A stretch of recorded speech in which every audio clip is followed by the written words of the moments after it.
देवरानी बनी जिठानी। रीटा और रानी आपस में देवरानी जिठानी थी।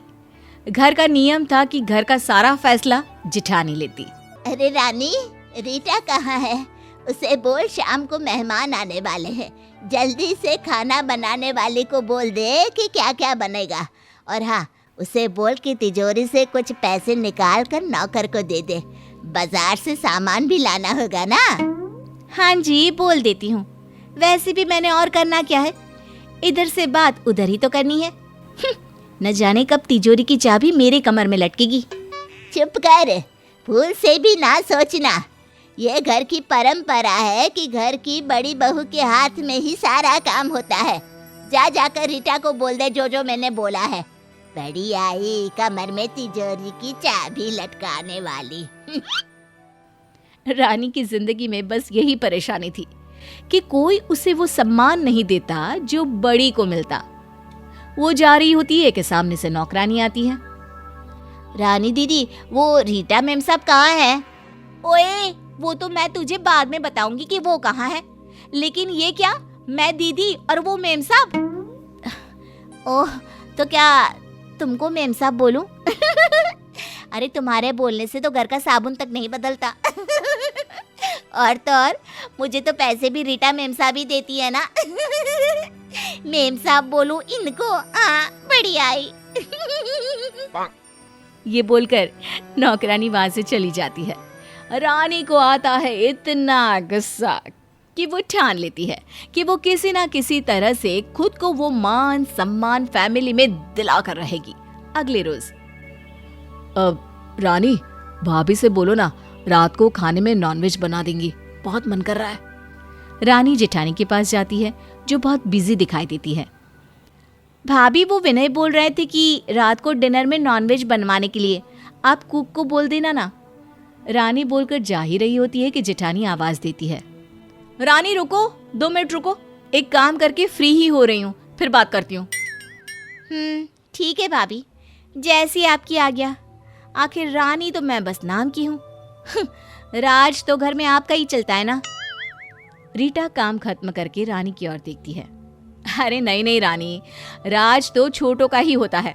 हम तो सिर्फ जिम्मेदारी निभा रहे हैं बड़े होने की। अच्छा हाँ, क्या बोल रही थी? विनय ने रात में, हाँ बोल देती हूँ मैं। तुम रामू को भेज देना मेरे कमरे में, मैं पैसे दे दूंगी नॉनवेज लाने के। वैसे रात में नॉनवेज नहीं खाना चाहिए रानी, बोल देना देवर जी को। होना तो बहुत कुछ नहीं चाहिए दीदी, पर खैर छोड़ो। रानी वहां से चली जाती है।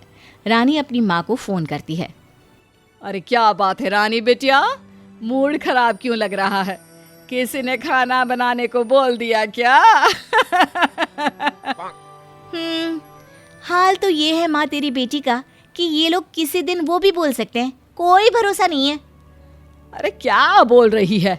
ऐसे ही तेरा नाम नहीं रखा रानी, राज करने के लिए ही रखा है। ऐसे बड़े घर में शादी की है, और वो भी छोटे वाले से, कि कोई जिम्मेदारी भी ना लेनी पड़े मेरी बेटी को।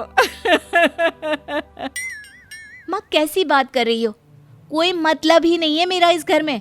बस खाओ और सो जाओ। सारा कमांड तो भाभी के हाथ में है। माँ कितना अच्छा लगता है ना कमर में जब चाबी झूलती है। हाय रे, मेरा तो सपना सपना ही रह जाएगा। अरे बड़ी पागल है। खैर, अगर तुझे जिम्मेदारी लेने का शौक है तो मैं तुझे आइडिया देती हूँ। सास को मक्खन लगा। कैसा मक्खन माँ? घर का बना या अमूल का ले आऊं? अरे नहीं, किसी और कंपनी का देख ले। ठीक है माँ, मैं चली मार्केट मक्खन लेने। वैसे कितने दिन लगाना होगा माँ? अरे अकल के दुश्मन, मक्खन मतलब उनकी सेवा कर, खुश कर सास को, उसकी हाँ में हाँ मिलाया कर।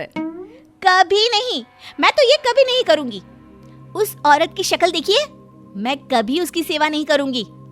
अरे फिर ठीक है ना, जैसे रह रही है रह, फिर क्यों रोना। अच्छा चल, फोन रख रही हूँ। वो तेरी चाची को बोलूं कि जरा पैर में तेल लगा देगी, बड़ा दर्द हो रहा है। वैसे तू भी जा, रीटा की सेवा कर। माँ फोन रख देती है, लेकिन रानी के मन में सवाल छोड़कर, हे भगवान, कहीं कल को मैं भी। नहीं, मैं तो चली सास को मक्खन लगाने। अब क्या था, रानी सास के दिल की रानी बनने की तैयारी कर लेती है। अगली सुबह सास के कमरे में चाय की ट्रे लेकर पहुंच जाती है। सासू माँ, चाय ले लीजिए, मैंने बनाई है आपके लिए, बिना चीनी की। अरे बहू, लेकिन मुझे तो शुगर है नहीं, फिर क्यों? और वो कमला नौकरानी तो अच्छी चाय बना रही थी। माँ जी, कल ना माँ का फोन आया था, कह रही थी कि सास की सेवा करो, तभी मरने के बाद स्वर्ग मिलेगा। माँ जी, शुगर होती किसी को नहीं है, वो तो बड़ी एज में मीठा खा खा कर हो जाती है। कल को कहीं शुगर हो गई तो?